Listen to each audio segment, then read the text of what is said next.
18 ग्राम जल को, आज के दिन का बच्चों पहला प्रश्न हम ले रहे हैं, 18 ग्राम जल को, 18 ग्राम जल को, जल का पूर्ण, 18 ग्राम जल का पूर्ण विद्युत अपघटन के लिए, 18 ग्राम जल का पूर्ण विद्युत अपघटन के लिए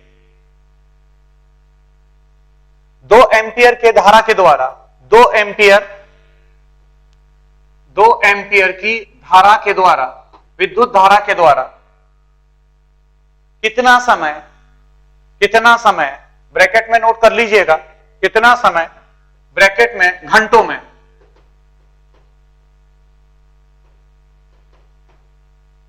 कितना समय लगेगा ज्ञात कीजिए। राइट, सभी बच्चे बोर्ड पर देखेंगे। 18 ग्राम जल का पूर्ण वैद्युत अपघटन 2 एम्पियर की विद्युत धारा के द्वारा करने में कितना समय लगेगा, यह आपका क्वेश्चन है। अब हम क्या करेंगे, हमने जल लिया, 18 ग्राम जल का विद्युत अपघटन आपको करवाना है। तो अभी हम यहां पर क्या करेंगे, सबसे पहले जब आपने जल लिया और जल का अगर आप विद्युत अपघटन करेंगे तो उस अवस्था में क्या होगा, उस अवस्था के अंदर जो कैथोड पर अभिक्रिया होगी वह है twice of H2O plus 2E negative, देता है H2 plus twice of OH negative. ये जो अभिक्रिया है ये आपकी अभिक्रिया कैथोड के ऊपर होगी, twice of H2O plus 2E negative giving H2 plus twice of OH negative. ये अभिक्रिया आपकी कैथोड पर होगी। और अगर हम एनोड पर बात करें तो एनोड के ऊपर H2O देता है twice of H positive plus 2E negative plus half of O2। यह अभिक्रिया हमारी एनोड पर होगी। Right, H2O giving twice of H positive plus half of O2 plus 2E negative. अब यहां पर बच्चों यह अभिक्रिया कैथोड पर हो रही है, जल का वैद्युत अपघटन आपको करना है। और क्योंकि जल का वैद्युत अपघटन आपको करना है, इसका मतलब यह हुआ कि जल का मैंने अपचयन किया और जल का ही मैंने ऑक्सीकरण परफॉर्म किया। जल का अगर आप अपचयन करेंगे तो twice of H2O plus 2E negative giving H2 plus twice of OH negative. यह अभिक्रिया आपकी कैथोड पर होगी। और जब जल का आप ऑक्सीकरण करेंगे तो जब जल का ऑक्सीकरण करेंगे तो यह अभिक्रिया होगी twice of H positive plus 2E negative plus half of O2। Right, इन दोनों अभिक्रियाओं का योग करें। तो जब इन दोनों अभिक्रियाओं का आप योग करेंगे, राइट, तो ये इलेक्ट्रॉन से इलेक्ट्रॉन कैंसल आउट हो जाएगा। राइट, और हमारे को मिल जाएगा ये 2 प्लस 1 थ्राइस ऑफ H2O देता है twice of H positive plus twice of OH negative plus H2 plus half of O2। Right, ये अभिक्रिया हो रही है। जो नेट अभिक्रिया है, जो सेल अभिक्रिया है, वो सेल अभिक्रिया ये है, आपके सामने लिखी हुई है। अब ये जो H पॉजिटिव और OH नेगेटिव है, तो ये H पॉजिटिव और OH नेगेटिव आपस में कंबाइन कर जाएंगे। और H पॉजिटिव और OH नेगेटिव जब आपस में कंबाइन करेंगे, राइट, तो 2 मोल H2O के बन जाएंगे। राइट, H पॉजिटिव और OH नेगेटिव आपस में जब कंबाइन करते हैं बच्चों, तो ये स्वतः अभिक्रिया होती है। इसका जो डेल्टा G होता है वो डेल्टा G ऋणात्मक होता है। जो डेल्टा G है वो डेल्टा G ऋणात्मक माना जाता है। यह अभिक्रिया बहुत ज्यादा अग्र दिशा में जाती है।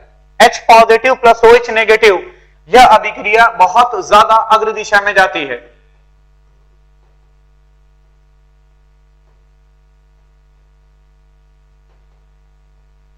ये इस तरीके से ये जो अभिक्रिया है, यह अभिक्रिया बहुत ज्यादा अग्र दिशा के तरफ जाती है। तो अब यहां पर 3 मोल H2O के जब टूटते हैं, जब उनका विघटन होता है, तो 3 मोल H2O का जब विघटन होता है तो 2 मोल H2O के बन भी जाते हैं। तो अगर आप देखो नेट रिएक्शन अगर आप बात करें, तो नेट रिएक्शन की अगर आप बात करेंगे तो नेट रिएक्शन में 1 मोल H2O का विघटित हुआ है। अगर आप देखेंगे यहां पर 3 मोल H2O का जब विघटन करवाया, तो जब 3 मोल H2O का विघटन हुआ तो 2 मोल H2O के बन भी जाते हैं। अर्थात अगर नेट अभिक्रिया की हम बात करें तो नेट अभिक्रिया हमारी क्या हुई, H2O giving H2 plus half of O2, right. ये H2O लिक्विड अवस्था में है, H2 गैसीय और O2 आपका गैसीय अवस्था के अंदर है। H2O लिक्विड गिविंग H2 गैसीय प्लस हाफ ऑफ O2 गैसीय, ये हमारी नेट अभिक्रिया है, राइट। अब यहां पर 1 मोल H2O आपने ले रखा है, ये आपका 1 मोल H2O है। और आप अच्छी तरीके से जानते हैं कि 1 मोल H2O जो लिक्विड अवस्था के अंदर है, उसका अगर आप भार देखेंगे तो उसका जो भार है वो 18 ग्राम होता है। इट मींस ये आपका 18 ग्राम है, राइट, 18 ग्राम। तो 18 ग्राम जल, और प्रश्न में आपको ये दे रखा है कि 18 ग्राम जल का अगर वैद्युत अपघटन कराना है 2 एम्पियर की विद्युत धारा के द्वारा, राइट, तो उसको कितना समय घंटों में लगेगा। तो यहां पर 1 मोल H2O मतलब 18 ग्राम आपने जल ले रखा है, राइट।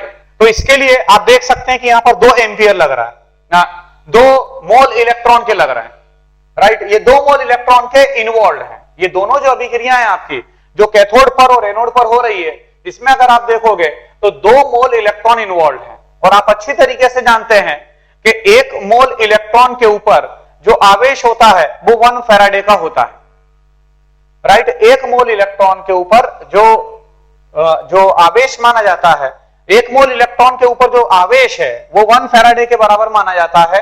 तो यहां पर 2 मोल इलेक्ट्रॉन है, मतलब वो 2 फैराडे हो जाएगा। इट मींस Q आपने पता कर लिया।